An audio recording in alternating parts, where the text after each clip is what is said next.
Numbers 21. The king of Arad the Canaanite, who dwelt in the south, heard that Israel was coming on the road to Atharim. Then he fought against Israel and took some of them prisoners.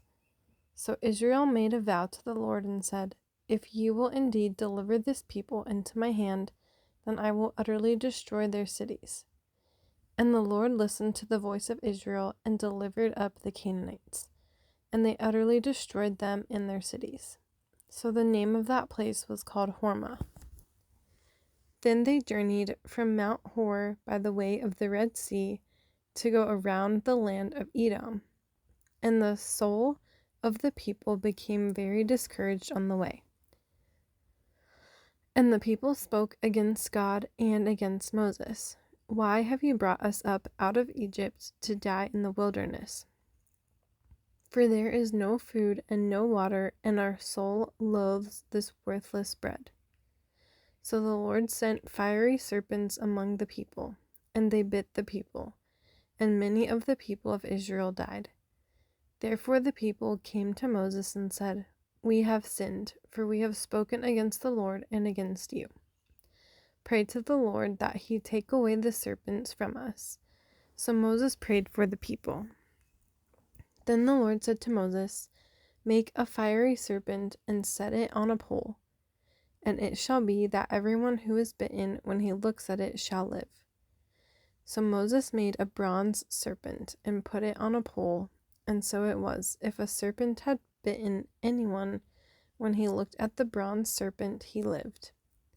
Now the children of Israel moved on and camped in Oboth.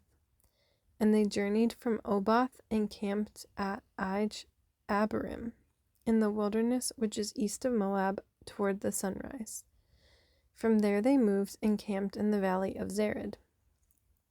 From there they moved and camped on the other side of the Arnon, which is in the wilderness that extends from the border of the Amorites. For the Arnon is the border of Moab, between Moab and the Amorites. Therefore it is said in the book of the wars of the Lord, "Waheb in Suphah, the brooks of the Arnon, and the slope of the brooks that reaches to the dwelling of Ar, and lies on the border of Moab."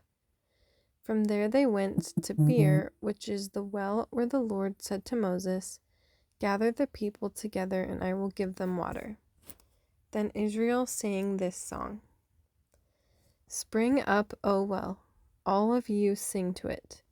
The well the leaders sank, dug by the nation's nobles, by the lawgiver with their staves, and from the wilderness they went to Mattanah, from Mattanah to Nahalil, from Nahalil to Bamoth, and from Bamoth in the valley that is in the country of Moab, to the top of Pisgah, which looks down on the wasteland.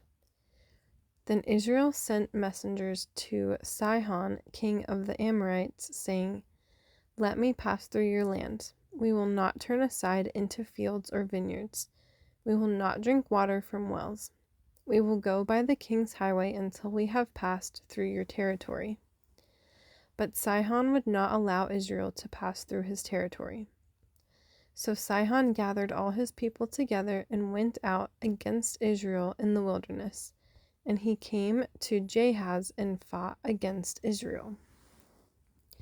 Then Israel defeated him with the edge of the sword, and took possession of his land from the Arnon to the Jabbok, as far as the people of Ammon.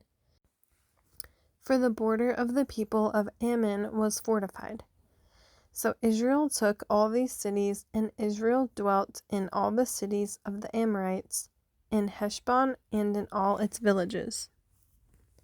For Heshbon was the city of Sihon, king of the Amorites, who had fought against the former king of Moab, and had taken all his land from his hand as far as the Arnon. Therefore those who speak in Proverbs say, "Come to Heshbon, let it be built. Let the city of Sihon be repaired." For fire went out from Heshbon, a flame from the city of Sihon, It consumed Ar of Moab, the lords of the heights of the Arnon. Woe to you, Moab!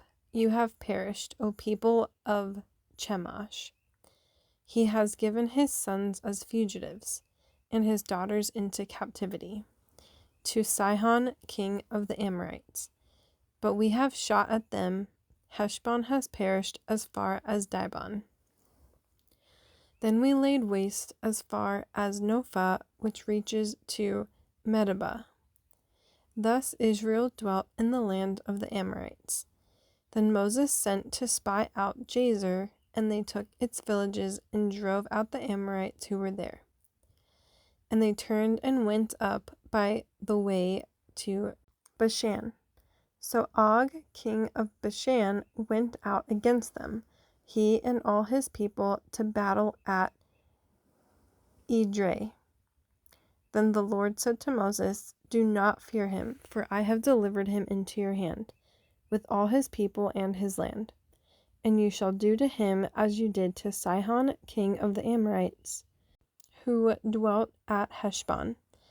So they defeated him, his sons, and all his people, until there was no survivor left him, and they took possession of his land.